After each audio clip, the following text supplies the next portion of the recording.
It's pretty wild to think about. But what if in just a couple of years, the whole idea of money is, well, completely different?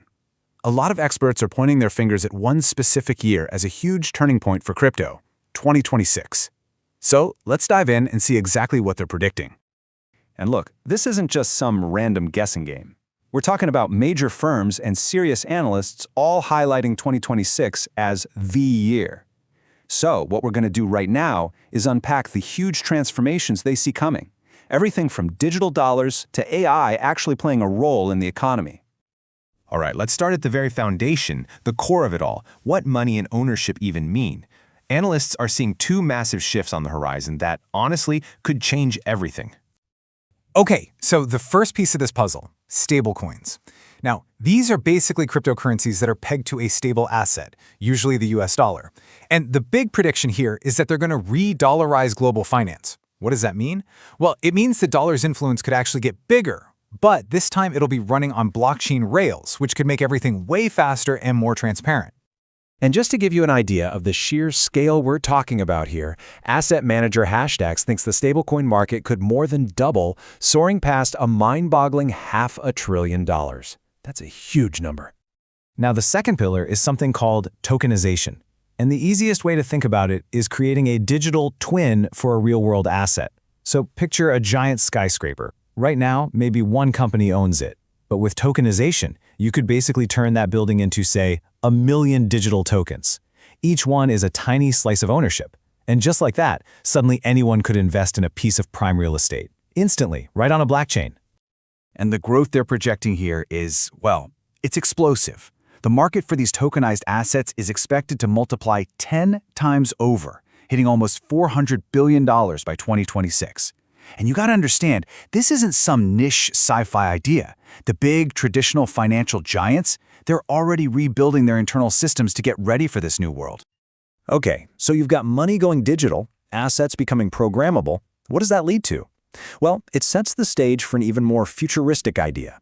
The moment when AI, artificial intelligence, becomes a real, actual player in the economy. And analysts are already putting a price tag on this, forecasting a $10 billion market where AI and crypto meet, all by 2026. The logic behind it is actually pretty simple. Think about it. As AI agents start doing things for us, booking our flights, trading stocks on our behalf, they're going to need their own digital money to manage and exchange value, all automatically, without us getting in the way. And that brings us to this really fascinating new concept that the venture capital firm A16Z is talking about. They call it Know Your Agent, or KYA for short. It's basically a proposed new standard for how we identify and verify these AIs that are out there making economic moves. Yeah, this comparison really lays it out perfectly.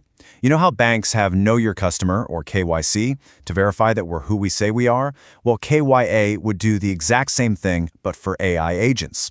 And this isn't just some boring technical thing. It's the absolute key to letting AI play in our economy safely. It creates accountability.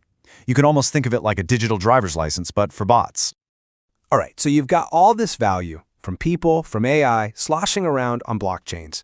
The next logical question becomes pretty obvious, right? How do you protect it? And this quote from A16Z, it just absolutely nails it. In a world where every transaction is potentially on a public ledger, privacy stops being just a nice-to-have feature. It becomes the main competitive advantage. So why do they call it a defensive moat? Well, imagine a big hedge fund. They move all their secret trading strategies onto a private blockchain. Now, it's super risky for them to ever leave that platform because if they do, their secrets might leak. That creates this powerful lock-in effect. That's the moat. And really, this is the key that unlocks the door for big institutions to even consider getting into this space. They have to know their secret sauce is gonna stay secret. Okay, so we've got the tech for digital assets, we have AI agents joining the economy, and we have the privacy to secure it all. All of these pieces are falling into place, which, of course, brings us to the question that's probably on your mind. What does this all mean for the price? Well, some of the predictions out there are, to put it lightly, pretty wild. One of the boldest comes from author Robert Kiyosaki, who's forecasting Bitcoin could hit a jaw-dropping $250,000. But, and this is really important context, when you look at an analysis of his past predictions, they have a pretty low accuracy rate. It's just a critical reminder for all of us to always look past the splashy headline when you're checking out these kinds of forecasts. So if we move away from those huge price targets and look at actual portfolio strategy, Hashtags has a much more measured take. They suggest that for a lot of investors, an allocation of maybe 5 to 10% in crypto could be a smart move. You get some of that potential upside, but you're also managing your risk. And it really looks like the pros are starting to pay attention. A recent survey showed that almost half of all financial advisors are planning to put their clients' money into crypto ETFs by 2026. This tells you something really important. This isn't just a retail thing anymore. This is a clear signal of mainstream professional adoption. So when you put it all together, it leaves us with one final massive question. If all these trends, these digital assets, AI jumping into the economy, this intense focus on privacy, if they all actually come together, are we witnessing the literal foundation of a new internet being built right here, right now? Or is this just the next great speculative bubble waiting to pop? The future of our digital world, well, it might just hang on that very question.